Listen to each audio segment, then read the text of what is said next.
All right, today we're going to cover setting up groups within your workspace. For the demonstration today, I've set up a couple of different projects just to help us out with this conversation. Oftentimes, you might have set up a number of projects in your workspace before you've even explored our groups functionality. So that's what we'll kind of set up today. If you haven't set up any projects yet, no problem. It is often a good idea to set up these groups before you set up your projects. It does keep everything organized, allows you to set the membership of your groups and the visibility of your groups, and really just keep your workspace in a much more organized fashion. So today, again, we'll have these internal projects as well as these public projects. We'll create a couple of groups for them in this workspace. So what we want to do is come to our projects tab. You can see our different projects that we do have in this workspace. All we have to do is go ahead and create a new group.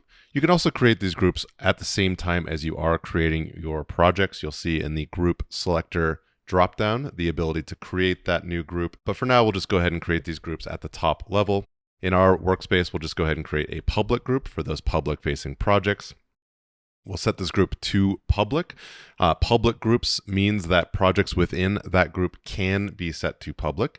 And we'll see that with our internal groups, any projects within an internal group cannot be set to public. So it's a little bit of a safeguard for you in your environment to make sure that you're not setting your internal projects to public for everybody to see. We will go ahead and make that public group in our workspace, and then we'll also go ahead and add an internal group. Again, these internal groups means any projects within this group will not be allowed to be set to public visibility, only internal or private. Once we have set up those groups, we can just go ahead and move any of these projects into those different groups. We can select multiple projects, or we could also move these one at a time. And I'll go ahead and move those internal projects into my internal group, as well as those public projects into my public group.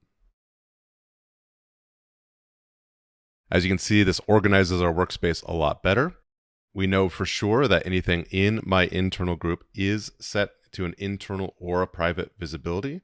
You can even see this within our internal project. If we do try to share this internal project, you can see that the public option is grayed out because we are in an internal group.